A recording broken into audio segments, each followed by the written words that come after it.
নমস্কার বন্ধুরা, কেমন আছেন সবাই? নন্দী ফ্যামিলিতে আপনাদের সবাইকে স্বাগতম। সকাল সকাল ফুল আর আবির নিয়ে চলে এসেছি। আসলে আজকে হোলি, সবাইকে হ্যাপি হোলি। আর খুব সকাল সকাল পূর্ণিমা ছেড়ে যাবে, এজন্য সকাল সকালই ঠাকুরকে আবির দিতে হবে। এবার সকালের কাজ সেরে দুপুরবেলা রান্না বাড়ার আয়োজন। আজকে অবশ্য ইলিশ মাছ রান্না করব। আপনাদের দাদা 3টে ইলিশ মাছ নিয়ে এসেছে, তবে বড় ইলিশটাই আজকে রান্না করব। সবটুকু রান্না করব না, 2-3 পিস রেখে দেব, বাকিটা রান্না করব। তো রান্না শুরুও করে দিয়েছি।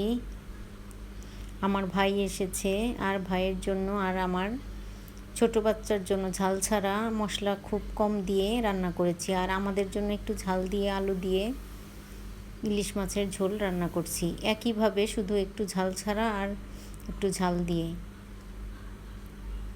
আর ইলিশ মাছটা খেতে দারুণ হয়েছিল।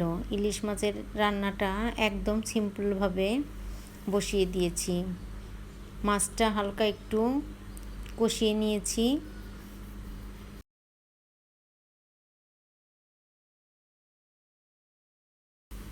মাছটা উঠিয়ে রেখে আলুটা মশলার সাথে একটু কষিয়ে নিলাম, এরপর মাছটা দিয়ে ঝোল দিয়ে দিলাম, ঝাল ছাড়া মাছটা।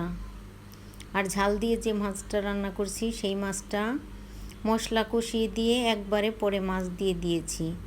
কোনো মাছই ভেজে রান্না করিনি। ইলিশ মাছ আসলে ভেজে রান্না করলে আমার কাছে খেতে ভালো লাগে না। এই মাছটাও কষিয়ে তারপর মশলার সাথে দিয়ে দিলাম। মশলা কষানোর পর দিয়ে একটু কষিয়ে নিয়েছি, তারপর ঝোল দিয়ে দিলাম। আসলে ইলিশ মাছ হালকা মশলা হালকা পাতলা ভাবে রান্না করলেই খেতে ভীষণ ভালো লাগে। আজকে শুধু ইলিশ মাছ আর মসুর ডাল রান্না করেছি, আর অন্যান্য কিছু আজকে রান্না করব না। এবার দুটো রান্নায় ঝোল দিয়ে দিলাম, রান্না প্রায় শেষও হয়ে গিয়েছে। আসলে আজকে হোলির দিন, একটু হোলি খেলা হবে, এজন্য খুব অল্প আয়োজন করে অল্প হালকা পাতলা রান্না করলাম। আমার রান্না শেষ। এবার আপনাদেরকে একটু দেখাচ্ছি ঝোলের কালার কেমন আসছে। আসলে দুটো রান্নাই ভালো হয়েছিল। ঝাল ছাড়া ঝাল দেয়া দুটো মাছের ঝোলই অনেক টেস্ট হয়েছে। আর ইলিশ মাছের ঝোল এমনিতে অনেক ভালো লাগে। আর মসুর ডাল সাথে আছে, মসুর ডাল, ঘন মসুর ডাল। আর ভাত খাবার আগে বেগুনটাও ভেজে নিয়েছিলাম, গরম গরম বেগুন ভাজা। তো বন্ধুরা, আজ এ পর্যন্তই। দেখা হবে নতুন কোনো ভিডিওতে। সে পর্যন্ত সবাই সুস্থ থাকবেন, ভালো থাকবেন, আর নন্দী ফ্যামিলির সাথেই থাকবেন।